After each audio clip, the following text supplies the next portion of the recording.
This is a Security Weekly production.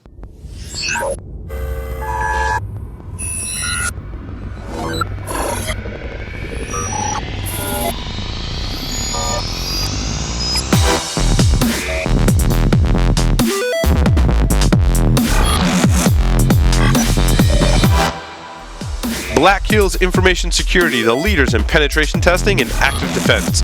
Email consulting@blackhillsinfosec.com to request a quote today. This episode of Hack Naked TV is brought to you by IT Pro TV. With IT Pro TV, you gain access to the most important tools needed to prepare for your IT certification. IT Pro TV has thousands of hours of up-to-date, high-quality video content.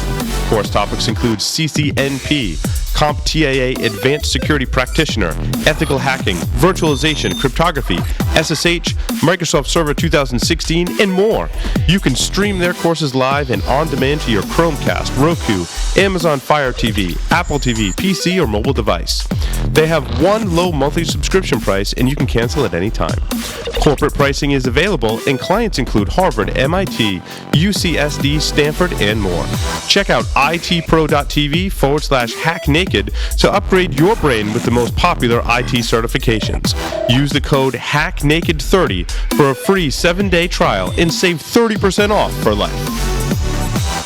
Welcome to another episode of Hack Naked TV, recorded June 9th, 2016. I'm your host, Aaron Lyons, and today I'm going to be talking about more ransomware, Angler exploit kit, and some developments from the Swift network. That's right, more ransomware in the news. This past week, the University of Calgary has announced that it paid $20,000 to criminals after being infected by ransomware. The attack only affected the staff and faculty, so it does appear that they at least had the student network segmented off. The university also stated that it is investigating the attack, but they're not going to be releasing any further details about it. I've keep on saying this, and I've worked in public education as an administrator, and we were hit weekly by ransomware there. You have to have good backups, off-site backups, versioning, and you need to test those backups. Things like this should never happen. Speaking of ransomware, there is another new variant out there known as Zcrypt, and Microsoft has issued a warning. And their recommendation, yeah, that's right, their recommendation is upgrade to Windows 10. Microsoft will push Windows 10 down our throats any way they can, it seems. Anyway, Zcrypt is propagating via phishing emails, malicious flash, and via USB. So what makes this new variant interesting is that it's making use of a lot of older techniques and combining those older techniques with new techniques that have been developed in ransomware to evade detection from antivirus and other malware detection engines. Make sure you patch, and again, good backups. Can't say that enough. Moving on, everyone's favorite exploit kit, Angler, has just upped its game and released new features that allow it to bypass Windows Enhanced Migration Experience Kit, EMIT, as we better know it.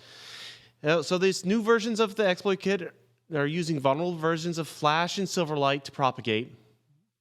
And these updates to Angler are going to allow it to target organizations with more mature security programs that have deployed EMIT. Most places don't look at deploying EMIT. It is complicated and very feature-rich until they've sort of covered their bases.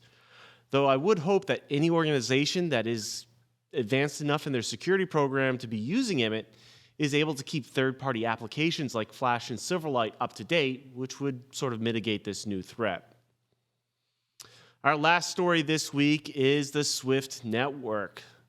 They've been under pretty heavy scrutiny lately with all the bank heists that have made use of the network to abscond with millions and millions of dollars. And Swift, for its part, has blamed the banks for their poor security practices. And yeah, it's the truth. The banks have really poor security practices. I've seen in Bangladesh, in the Philippines, and several other banks that have come to heists that have come to light. So last week we covered Swift's announcement that they're going to have new security requirements for its customers. Well, this week they've announced that they will be suspending service to any bank that doesn't meet these requirements and has weaker defenses. So they're really upping the game here in holding the banks accountable to have good security so that they don't bear the brunt of the blame in future heists. That's it for this week of Hack Naked TV. Thanks for listening. You can always email us at the show at hacknaked.tv and keep on hacking naked.